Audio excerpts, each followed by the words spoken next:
Hi everyone, Patrick Marks here. Thanks for watching. Today's topic, Disproving Atheism, Why There Must Be a God, Part 1. Unless you've been living in Antarctica all of your life, you know that atheists are those folks out there that say there is no God anywhere. Now, I've met some nice atheists out there that are pretty much decent folks running around saying, I just don't believe that there's a God.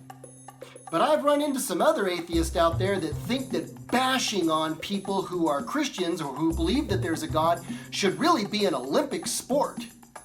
Oh, he just called that guy an acephalic nasal orifice. That's a 10 for creativity.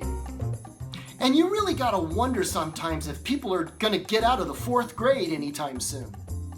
I mean, a lot of the comments that I get down in the comment section and the videos that I've seen here on YouTube, they basically boil down to a bunch of immature kids out on the playground. You're stupid if you believe in God. Nuh-uh, you're stupid if you don't. No, you're the stupidest because you believe in a sky buddy. No, you're even more stupider because my Bible's bigger than your brain. And on and on and on it goes. Nah, instead, what I want to do is I want to show why atheism doesn't follow from clear, rational thinking. You see, I can't accept atheism as true because if I did, I would have to reject the first principles of logical reasoning. Now let me show you what I mean. There are at least 10 first principles of logical reasoning that, if you follow them step by step, will lead you inexorably to the fact that there must be a theistic God. So I'm going to cover 4 of these first principles in this video. So that means that you need to tune in next time to see where this goes. First principles explain how we're able to have rational or clear thinking. They explain why we can know that things are real. So without the first principles of reasoning, we couldn't know anything. The first of these first principles is called the principle of existence. Something exists. Now, I'm sure you're thinking, well, duh. But the truth is, there are entire religions out there like Hinduism that say that everything in reality is actually just an illusion. And the problem with that sort of thinking is that it's really self-defeating. It's a lot like slapping yourself in the face. You see, as soon as you say, I don't exist, well, you have to exist in order to use words in order to make the statement, I don't exist. And that's self-defeating. The famous philosopher René Descartes put it this way, I think, therefore I am. But actually, Descartes probably got it backwards. It's more like, I exist for real, therefore I can think. So even people who say that they don't exist or that everything is an illusion are really contradicting themselves, and they don't live that out in real life.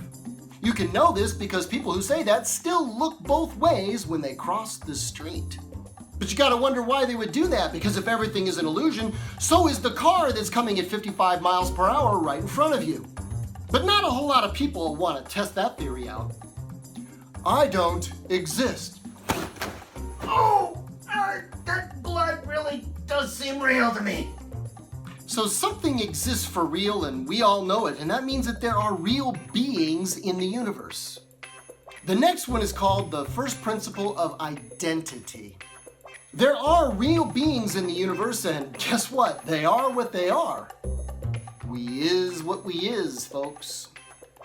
In other words, you can't be and not be at the same time and in the same way.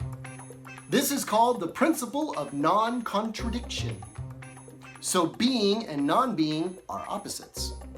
And again, most people will say, well, thank you, Captain Obvious. And that's the whole point about these first principles. They can't be denied. These principles are the base of what it means to think rationally, and you can't deny them. In fact, to try to deny a first principle, you would have to use a first principle in order to try to deny it, and that is self-defeating. The next first principle is called the principle of the excluded middle.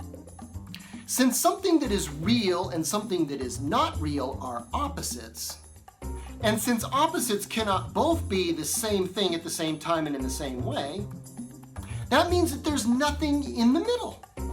Either you have being or you have non-being. There's nothing in the middle.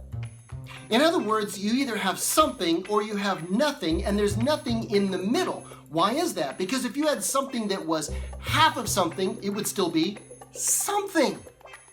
Whoa, dude, you're really messing with my head. You're saying that like nothing is totally nothing? Yeah, I'm saying that nothing is nothing. It's not even an it. And these first principles can't be denied. The next first principle is called the principle of negative causality. This one seems pretty obvious too, but don't overlook it. It means that nothing cannot cause something. So nothing is nothing. No time, no space, no matter, no energy, nothing. But the universe is something, and it's full of somethings. And as we've just established, one undeniable first principle at a time, nothing cannot produce anything. So where did the universe come from if we just established that it's something and it could not have come from nothing because nothing cannot produce anything? Now, atheism teaches that absolutely everything came from absolutely nothing for absolutely no reason. It just went big bang, and there was all the energy necessary for everything. But these first principles have already established that nothing cannot produce anything. So that leaves you with only two choices. Either the universe is eternal, or there is a God who is the ultimate cause of everything. Now, there are at least 4 other first principles which will show why the idea of the theistic God better fits the facts. So until next time, I encourage you to subscribe to this channel and come back. So be good, don't do anything evil, and I'll see you next time.